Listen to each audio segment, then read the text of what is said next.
Universal Heritage Television Naija. Today, we are presenting another package in our Daybreak Naija program. In this edition, we are going to look at the security issues that has bedeviled the state at the weekend. I have two gentlemen to discuss this matter. On my immediate left is Ojukwu Lambert. Ojukwu Lambert is the editor-in-chief of Nigerian News Point. You're welcome, sir. Thank you very much for having me. Close to him is Victor Nwachukwu. Victor Nwachukwu is the correspondent of News Agency of Nigeria. Victor, you are welcome. It's a pleasure to be here, sir. Viewers, we remind you to like our Facebook page and remember to subscribe to our YouTube channel. My name is Afam Echi. I welcome you once more to the program. Over the weekend, there was a harvest of incidents, deaths, violence. What was surprising is that the security agencies failed to live up to their expectation. 4 deaths were recorded, 2 in the state capital, 2 at the outskirts, 2 expatriates were abducted. And unconfirmed report this morning filtered that they may have been released unconditionally. This morning, there was also an incident in the state capital, Owerri. The INEC office was touched, and reportedly 3 hoodlums, bandits, were killed, and some vehicles were also burnt. That has set more anxiety in the state. Now, prior to this Friday incident, there was a warning from a faction of the IPOB insisting that people should observe the sit-at-home order for 5 days. The IPOB leader, Nnamdi Kanu, gave a counter instruction indicating that IPOB never officially sanctioned any sit-at-home. Eventually, some bandits went ahead to enforce the sit-at-home. That was what led to the crisis. Ojukwu, I ask you, now, are we supposed to experience what happened last Friday when there was already a warning? If you follow the trend, what has been happening in the insecurity in the country and in the state, it appears to have some character because the warnings are given and they go ahead to carry it out and nothing happens. So what are your thoughts about the level of effectiveness of our security operatives? Well, you know that we have come a long way. When I talk of we, I'm talking about the security operatives and the history behind these happenings. For the past 2 years, Imo State in particular has been under this the barrage of insecurity. You find out that the security apparatives, to my mind, are overwhelmed. The security apparatives are overwhelmed. The operatives are overwhelmed. And these people who are doing this, there's a kind of confusion. You don't know whether you're saying they are unknown gunmen. These unknown gunmen are a makeup of, some say it's IPOB, some say it's ESN, some say it's, what is it now, some say this. So we don't know exactly what is happening. Another thing, I suppose that this is also the handicap of the security operatives. So for me, being proactive, being all that, it's not there because the security operatives cannot assess the source of these attackers. Who are they? Because I have been privileged to interview a former commissioner in Imo State who told me we don't even know whom we are quarreling, whom we are fighting. To the point that was during the situation where they see anybody that was wearing black, they get him arrested. Any young man wearing black in Imo was arrested because they say we don't know whom we are fighting. They have no address, they have no offices, they have no contact. So for me, I may not, to be fair to security operatives, say that they are lousy in their job. They've been doing their best. But then this thing is like a guerrilla warfare. These people come in like a storm, somewhere, hit and run. But what I think the security operatives should do is what you call security information gathering. intelligence gathering. They should just walk around with the people. Spend some money. That is how it is done abroad. Get people who give them information. Be very proactive. But then, if there is a warning that this will happen, it always succeeds. Which means this intelligence gathering aspect is played down. Let them, up their hearts and do the right thing. These people are dying. From their introduction, the persons who were killed are human beings. They are parents of people. They belong to the society. Nigeria needs them. But it's like when people die in Nigeria, nothing happens. It's very unfortunate. That is the most I can say. Thank you so much. Victor, OJ said the security operatives are overwhelmed. And to some extent, that may be right because you do not know, you cannot pinpoint the various hoodlums that are playing out. Now, to the extent, given the level of the budgetary allocation that these security departments enjoy, are they not supposed to have taken some proactive actions, maybe to secure the state? How do you assess their performance? Thank you very much. Agreeably, there's a whole lot we have not done as a country. There is still a lot waiting to be done in the area of security. But I'd like to begin by giving some kudos to our security operatives. This is a fight of life and death. These persons have families, they have laid down their lives, and agreed to pursue this career where they are not sure they are going out in the morning and coming back in the evening. They have families, they have wives, they have children, they have husbands. Now, these ones are making sure that we sleep, even if it is with one eye open, whereas they don't even sleep, talk about closing any eye at all. But that is not to say that there is no room for improvement. There will always be room for improvement.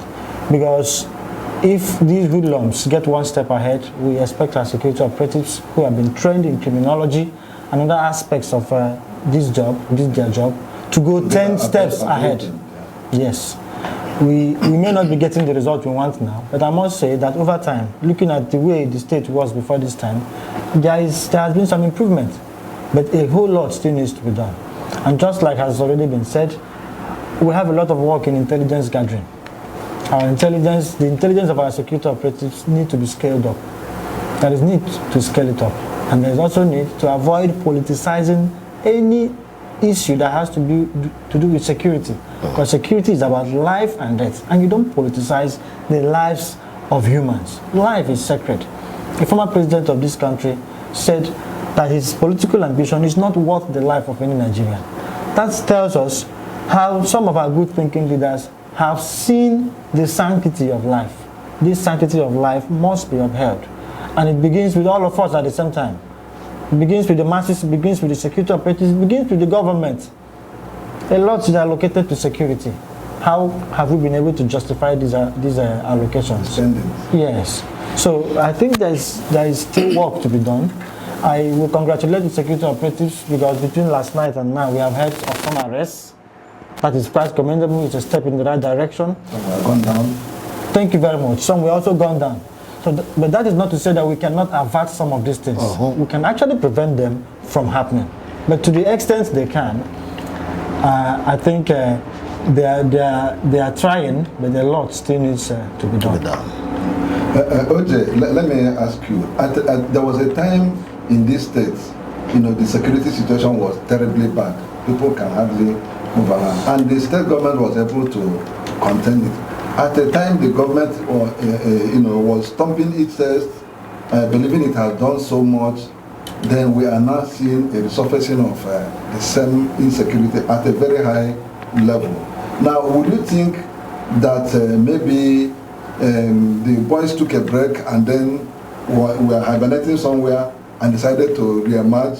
Or do you think that the security operatives were able to degrade them? So where will you actually reflect this? How will you reflect the situation? Well, following what we're experiencing right now. Actually, yes, what you said is correct. The tempo of security was higher. I mean, it was guarded a little while, and suddenly started again rising. If, like we said earlier, it means there has been a drop in the vigilance on the part of the security operatives. Like you said, they should, if we know that a group of people have given a threat, there ought to have been security, alert everywhere, all the red spots. So that is not happening. Now, as per that, why the thing is, listen, this is Yuletide. The spirit of Yuletide is in the air. You also find out that the election is coming closer. And the thing has come to the point, like as if it's like the hoodlum saying we are tougher, and the other people are kind of lower. So the idea is, let the security operatives up their act. If the moment they do that, all these things will be taken care of. The tempo is rising because there is election coming. A lot of things are coming into it. Some of these politicians, I believe, may also be doing one thing or the other. You also find out these security men are also used. Some people, in the sense that more security people are being attached to politicians, living where they're supposed to do. You see it happening. One politician has up to 4 or 5 security people with him. I don't think that happens in a better clime.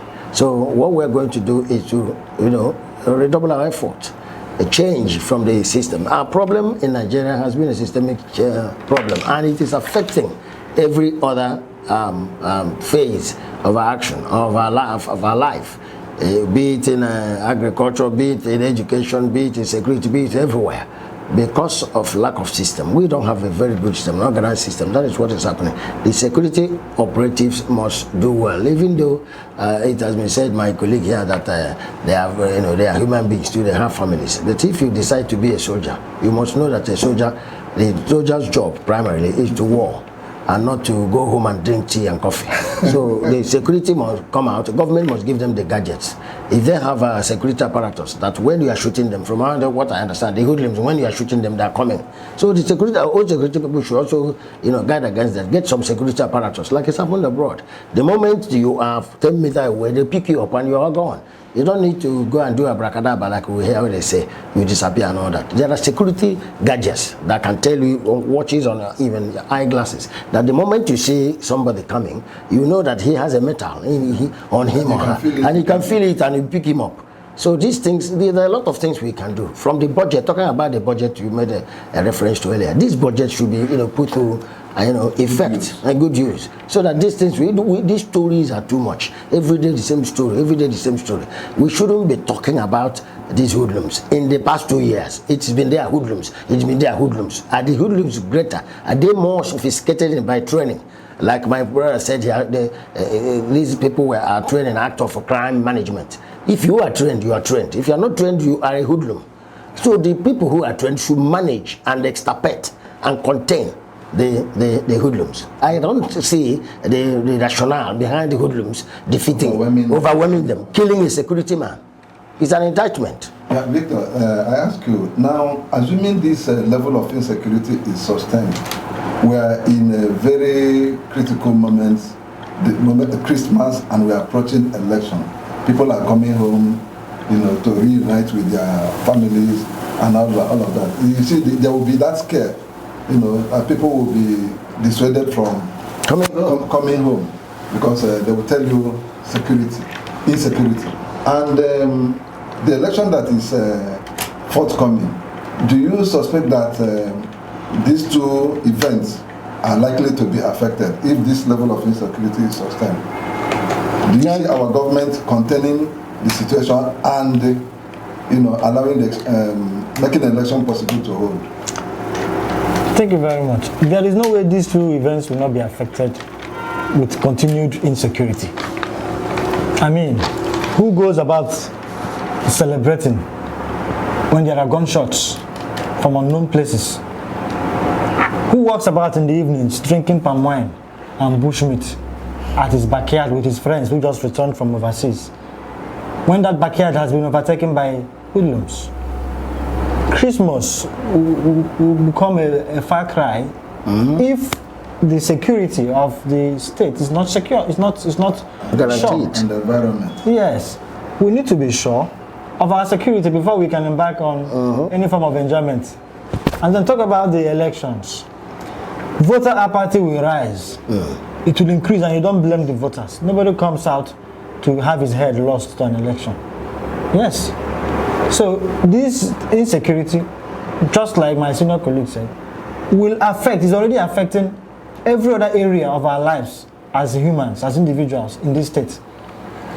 So it will also affect these two major activities or events that are upcoming, the Christmas celebrations and the elections. But there is this confidence I have in Nigeria. Earlier this morning while we were discussing, I mentioned something about the Anambra state as a case study. Okay. We saw the height of insecurity in Anambra in the lead up to the elections that produced Chukwuma Soludo as governor. Now, many persons will have the opinion then that the voter apathy will, in fact, that the elections might not hold. Now, I call that negative-mindedness, because the results proved them wrong. Anambra people came out, they voted. And on those election days, the first day and the second day, the day Ihiala, the elections held at Ihiala, there were no recorded cases of insecurity. Now these things happen so that people get afraid, to instill fear in people, to prevent them from building the Nigeria of their dreams, from contributing their quota to the electoral process. So it must be resisted. But Nigerians must resist these efforts. A person who comes and attacks and runs away is a coward. Wonderful. A person who stands his ground and keeps attacking is not a coward. These hoodlums, I must say, they have exhibited a lot of cowardice. And we cannot have cowards on both sides at the same time. If they have some cowardice, then we take the bravery to them. Our security operatives must look at them, must approach this matter from the angle of strength and not of weakness.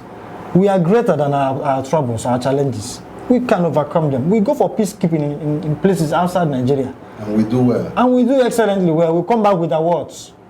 What is it here that we cannot solve? If these problems are politically motivated, can we approach them? If they are not, if they are ordinary problems that are coming, can we also take care of them, handle them alright? That brings me to a comment. I read one of the commentators, very sympathetic to the ruling government in the state. He has already fingered the opposition PDP as responsible for the weekend attack. And I was examining it and I was saying, is PDP now maybe part of the IPOB, the factional group led by Simon Ekpa? So when you now talked about politically motivated, I wonder, OJ, I ask you, because you see, the person who is going to instigate crisis, instigate violence, it's like the man who is throwing a stone in the market square. You don't know on whose head it will fall. So this issue of politically motivated, sometimes too, again, you see, politicians or those in government find it as a very easy alibi. Where to anchor a problem. I will tell you, it is the opposition that is creating it. So I don't know how you look at it. I'm not ruling out that the opposition forces might create a situation. The possibility. Yes, but the extent it is done, is very, very worrisome, very, very disturbing. So the role of politicians in this matter, how do you see it? Oh, it's like a recalling decimal. Ever since this present government came into being, it has always made reference to opposition, and for me, it's defeatist. If you are a security operative, if you're in charge, you're in charge. A major general cannot become a colonel. A governor, the CP, the IGP, they are the security. They are the in charge of security of the state and of the nation. So there's no alibi you can create. How can somebody say this thing is coming from one party or the other? I don't want to mention it because for me it is defeatist. You are hiding under the propaganda that is a political opposition party. Now, for instance, we understand from your introduction that INEC property was touched, facility was touched. The PDP man wants to win election. APC man wants to APGA. What is it? Labour. All of them want to win.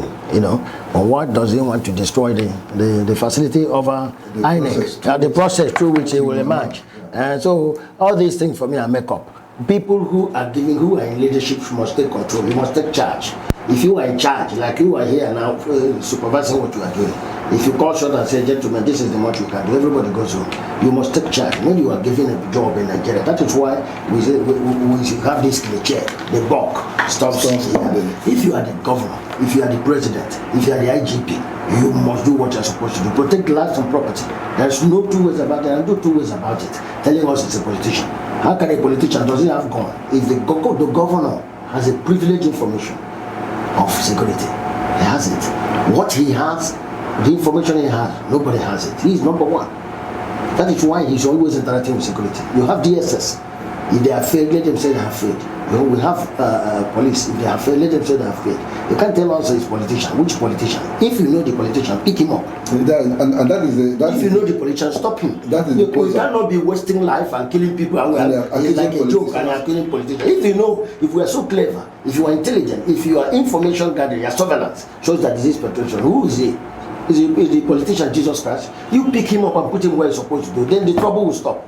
That is why you are there. That is why you're a leader. You must take charge. You are in your action and inaction. You know, surrounds you. And you must agree to it. So it's not a question of, for me, it's naivety. You can't say a politician is taking charge when you are in charge. It means you are not properly in charge. I don't think that is true. So the wastage of blood is too much. And Imo and the Southeast is not known for this. It's not. And the economy is down. Social life is down. Everything is down. Like my brother here said, and my colleague said, you find out that this thing will affect. It will affect the elections. It will affect a lot of things that is going to happen in the social life is dead. Economy is dead. We are in business. I'm an SME. I know what happens. You know, to my business. Everything is low. There is no patronage. There is no variety in what we are doing. The economy is low. Somebody must take charge and stop these things. Those who are burning things, who are hoodlums, like you said, who claim to be hoodlums. No hoodlum starts a long time. Whether you like it or not, there is God. God will extirpate you because those who kill by sword will also be killed by the sword. You can't be killing people and wasting other people's family while taking a hoodlum. It doesn't matter what you take. Whether you take cannabis or you take improvement or take whatever. What goes up comes down. It must come around you. And I want to assure you, those who have become criminals, market, they don't last more than 3 years and they're extirpated. Then what have you gained? The best you can do is to be a good citizen. Help in building the society. If you have animosity or you have misgivings, you know how to channel it so that the country will move forward. You don't gain anything by wasting people's blood and being violent. That is the wrong one. Thank you so much. Yeah. I used to wonder whether the government actually appreciates their role as the primary responsibility of government is to secure lives and properties. And the wastages of life and destruction we have experienced, not just in the state, all over, the insecurity is pervasive.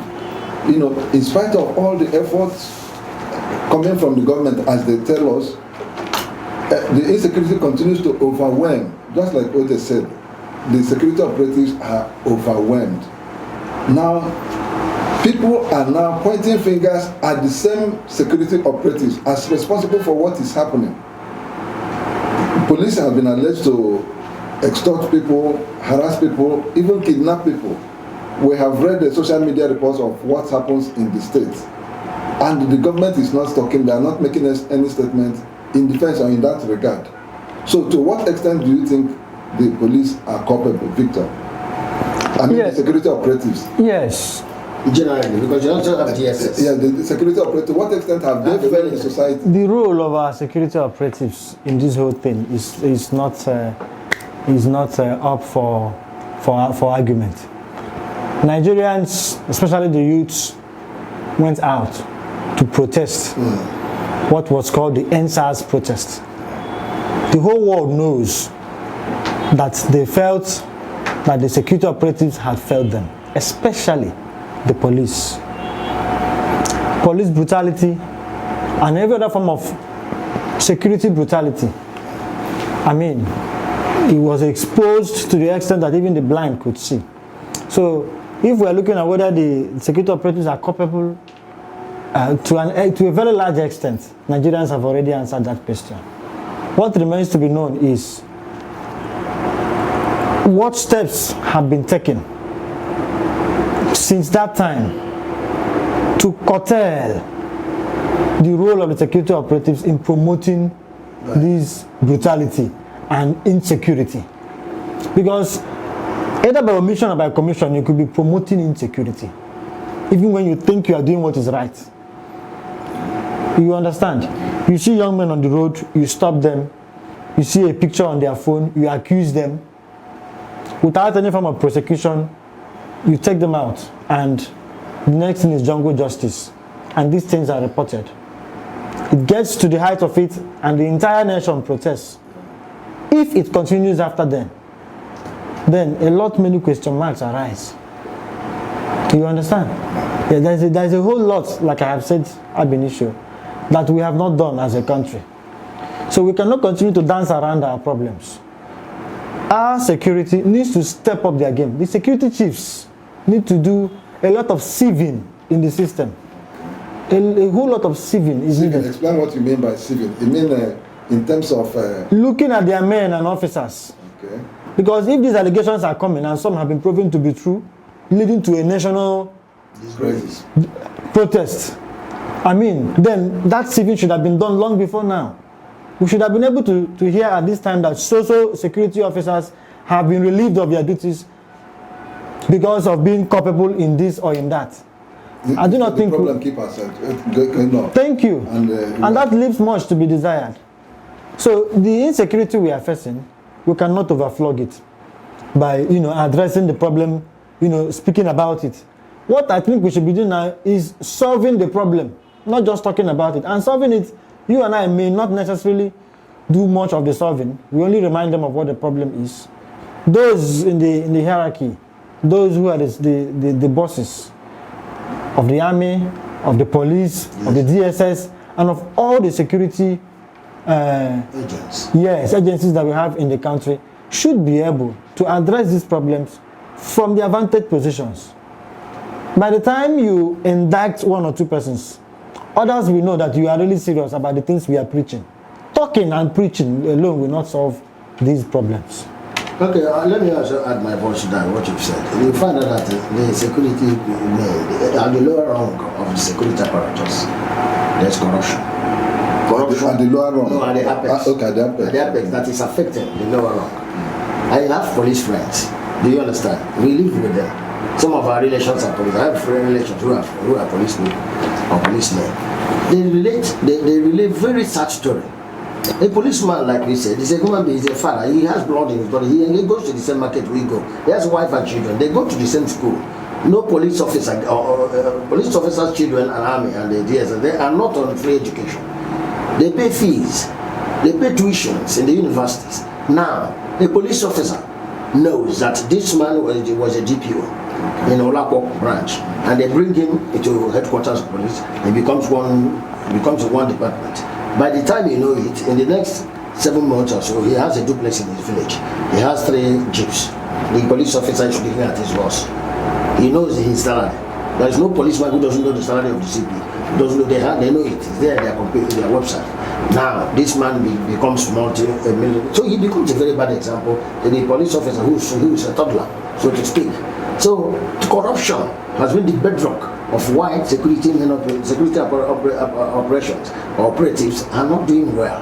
Let me tell you, Nigerian government has not done what they are supposed to do to our policemen. If you go to where policemen live, you can never allow any of your siblings, not to talk of your entire child, to be a policeman or police officer.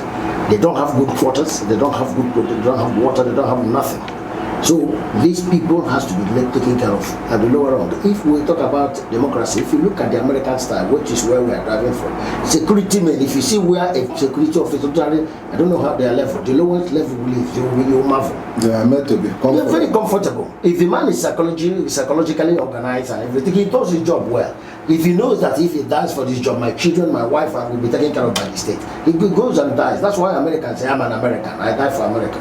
In Nigeria, there is nothing for you to sacrifice for. You don't remember anything and say, thank God I'm in Nigeria. Nothing. Because the moment you're not there, you are gone. Your family is gone. So that is that. We must have a system that gives places confidence in the man who wants to sacrifice himself. Yeah. So the police officer, what is he driving for? He buys. If you see any police officer, he is well dressed. Money is he bought the shoes, he bought the dress, he bought the dresses. That is how low it has come. These police officers, like my colleague said, these people are the higher wrong. And the people, they have budget, very huge budget, but they are milking it, not allowing it to trickle down so that these things will be done well. It is a systemic failure. I pray and I hope that a situation will come in this country where reasonable persons will be in our DSS, they'll be in charge of DSS, they'll be in the security, all the security operatives, so that things will go well. Go closer to the army, go to Obinze or whatever, and see how they live. And you begin to wonder, can this type of person give you security? He hasn't even secured himself. So this is the system. It is a systemic failure. We must not only be blaming the policeman who shamelessly stops on the road and begins to take money. He is taking money at the audacity, with the audacity that is taking returns. OJ, I ask you, see, we have lived with insecurity for some time, and it appears we are still going to live with it for a long time, going by what is happening. Now, let me go vernacular. Let me speak in Igbo. Our people used to say, Anuba Joso, Baya Ajebe. Now we have witnessed in this country where some leaders, some governors, applied unconventional means to keep security in check. There are examples. You remember sometime in Onitsha, when people cannot access their houses, the insecurity was very, very high. I don't know the governor, whether it is Simba. No, I don't know the governor now that was there that brought the Bakassi. It was Obi who tamed them. No, it wasn't Obi. It wasn't Obi. That brought Bakassi. There was one particular governor, I can't remember his name. Bakassi was able to keep peace. Both the believers and non-believers were able to sleep with their eyes closed. And Bakassi is derived from the culture of the people.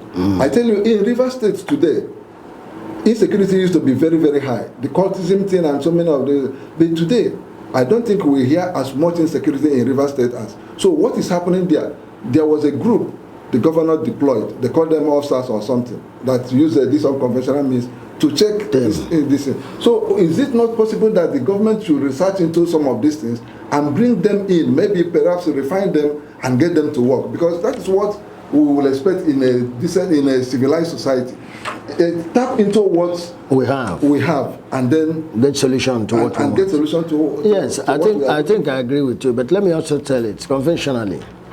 You must not. We must also know that we have leadership at the village level, at the community level. That is where the ASAs come, the Obas, the ASA traditional rulers. That's where they come handy. That is why they are there. I even think that is why they say the government sometimes want to parley with them and say you are security, a part of the security. So what you are saying, if any government is parleying with the ASA, you tell the ASA, if your community is safeguarded, whatever way the ASA is a traditionalist. If he is using the way you said to God, all well and good. So far as with them, we have security. But what we must know is that we want security. Too much blood must not be shed. Yes. So if that is the system, the ASA, because what you are saying, a governor can do it's not impossible. For me, it's not impossible. What you need is a solution. So far as the solution is not greater than it's not going to be worse than the effect. So far as it is sanitized, it is applicable and it's human. It has human face and it's not ungodly. So you use it, and if the ASAs, traditional rulers will come and say, this is the method that we use, and it is in conformity with their tradition, and it terms insecurity. Why can't we apply it? So, if that is what you want, use it. So that is why the governor should parley with these ASAs, all the segments of the society, so that they can make their so that input will be made, and if it effectively too. So for me, it is not out of the place. But let me also tell you, I have also seen a policeman here who does not wear shoes, and is a crime buster. So I don't know where he's getting his own power. So if so far as you get answer, because that police officer, they put him in a vehicle. He goes to anywhere, he comes in and he goes and gets whatever he wants. I don't know what is come from, whether it's sacks or whatever. But I know he's a police officer. He doesn't wear uniform. He used to be in a Stacy seat. The moment they're going to look for anything, they put him in a vehicle. He stay in the front and go there. He goes and gets the thing. The solution is the thing is if he's a criminal running, he go and get the criminal in the bush. You go straight and see where he's hiding and get him. Here. So and these days. So it's not out of place. What you're saying is correct. So far as it will give us, listen. For instance, in language, why China is very top today in their technologies because they are using their language. Yeah, we are. Even if you buy their coffee, buy everything, you see the language we can read. But so far as when you drink the whatever thing they produce, you see it working. So it is high time we look inwards. If we are looking inwards and they are within the conformity of modernity, we can fine-tune them that it doesn't affect our psyche and it doesn't make us worse than we are. We use it. So for me, if you ask me, if I were to be a governor, I would even bring artisans who are not well, so to speak, very educated, to do certain things. There are people who can teach security men a lot of things they know, and the ones they don't know. So far as you use them to tame security, let us apply it. Let there be peace. After all, the people during the SR, people now conventionally, unconventional, use bottle to do bomb. Explosion. This thing, I don't know how they do it. They say if you put something and throw the bomb into your house, petrol bomb. Petrol bomb. I don't know how to. So these things. Experiments can go on and go on, so far as it gives us safety. Okay, OJ, Victor, do you have any opinion on what we've just discussed? Do you have anything to say? Yes, for all hands to be on deck means we have to explore all our options. So, simply put, if there are any options we have not explored at this time, then we are wasting time. We must be able to explore our options. The biggest challenge we have as a society today is insecurity. I must tell us. It is the biggest challenge because it is affecting every other segment of society. Without it, no stability. There's no economy. That is it. No economy. The government should be able to use everything. Approach this from all possible angles. So if we say we bring up the non-conventional means of tackling insecurity, if that will produce the desired result, so let it be up to government to make decisions and get us to sleep with two eyes closed. Okay, I still remain with you. We're about rounding off the program, but before then, we must not fail to talk about the gift that came from the governor of the state to traditional rulers. And that reminds me, today is the birthday of our governor. And unfortunately, he's having they're trying to spoil the show for him. But with insecurity. With the incident. A few days ago, he made available 31 Prado SUV vehicles to traditional rulers. Some traditional rulers. To some traditional rulers in the states. And that has attracted some reaction from people here and there. Some are giving it some interpretation. Some say the governor is warming up for his re-election in 2023. Others are saying it is political. Others are saying the traditional rulers are deserving of the gift. Because according to the governor, he said this is to appreciate them for the effort, for their effort in helping to keep peace in the states. So how do you react to that, Victor? Yes, I must commend the governor of the state, Senator Hope Uzodimma, because if the aim of giving these vehicles out is to appreciate them for their efforts, in his own words, to appreciate them for their efforts in keeping peace, that means whatever else is the speculation or the reason anybody else thinks may not be it, because he has already told us his mind. Now, when we talk about our biggest challenge in security, we know that at the grassroots, the leaders in the communities, the traditional rulers, they are the custodians. They are the chief security officers of their different communities. Any effort made to encourage them not to give up in this fight against insecurity is a step in the right direction. So I must commend that effort, and I hope that it sends the right message to them. I hope it informs them that they are valued and that their contributions are necessary for the success of this fight. I hope they understand that this is not just any other kind of gift. It's not a political gift. It is a way of, bringing out the best in them. It's a way of saying to whom more is given, a lot more is expected. I hope they see it from that spectrum and, continue to work hard. There is no way we can have traditional rulers in the communities and not have information from those communities. The intelligence gathering we are talking about, a lot of it is centered in the rural areas. Because these boys, we hear they come from the bushes. The bushes are not located at Douglas House. No, the bushes are in those communities where we have these traditional rulers in charge. So if we can get it right with the traditional rulers, then to a larger extent, we will have improved our intelligence gathering, because these ones, from there, will give the security agencies the information that they need to tackle this insecurity. So encouraging them with such gifts is a step in the right direction for me. Yeah, OJ, I don't know what are your thoughts about this, because I do know that at a point when the crisis was, we are hitting the states, you know, we were not hearing the traditional rulers. When workers were not being paid, we were not hearing them. And it is their subject. When the people are being killed, it is their subject. They were not talking, they were just, you know. They were not vocal. Yeah, they were not vocal. But let me this has attracted a reaction from some people. Yes, there will be ripples. You know, journalistically, we call it ripples in this type of development. Actually, it is not every time that a governor or governors or presidents or leaders give out gifts like this. Some of them, if it's a political term, they call it Greek gift. So Greek gift, if it is politically, posited the way you are looking at it. But for me, I think it's commendable. But like my colleague said, to whom much is given, much is expected. The agencies should not wait to be given vehicles before they speak out when their people are being killed.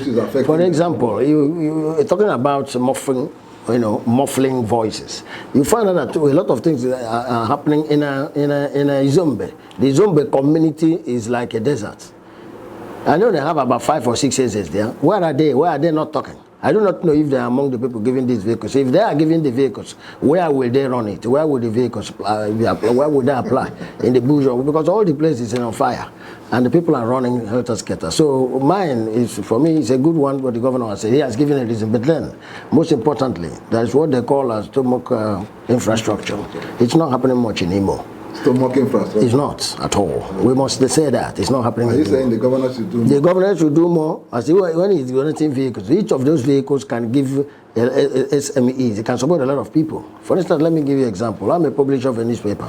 For instance, the government is doing governor is doing his 64-year anniversary. He's supposed to give advert to NAN, supposed to give advert to media houses, UHTV. I say this is a conscious effort to grow the economy, because is it the governor that you expect to give the advertising his birthday or his age? His age. That's what I'm saying. People around him. We have seen governors. The Ministry of Information ought to be told. There's a memo. It's governors 2, 4, 5 a week before they go about doing it. From Minister of this, we give Minister of this. I've been getting them. I've been in this place for 20 years in this profession. I mean, publishing. So, are you saying in this particular? Nothing is happening. You didn't get any advice. Nobody got. Even IBC, are they announcing it? So it's fair that these things ought to be done, because it's economy that is working about. Then you also know that there are people in IBC who are colleagues. We are talking about our constituency. I know a lot of them who have not been paid their gratuity for very many years. Some people are not receiving salaries. So these things should come. The governor should also extend this, let us say it's a Christmas gift, his birthday gift. Let him also pay salaries in IBC. People in IBC are dying. A lot of colleagues who are retired there are suffering. Let him, some of them are sick, I know that. Let him pay their gratuity, pay their pension, pay whatever thing. And even so in the civil service, I think that will be okay. And generally, our people, our retirees in Imo State, pensioners should be paid. Okay, gentlemen, this is where we anchor it, where we round it off. I appreciate your coming. I thank you for your contributions. OJ, thank you so much. It's a pleasure. Victor, viewers, you have heard it all from our guests, and there's nothing more to add. And I want to add that security is everybody's business, as we are told. Here we come to the end of the program, and please remember to like our Facebook page and subscribe to our YouTube channel. My name is Afam Echi. Thank you so much.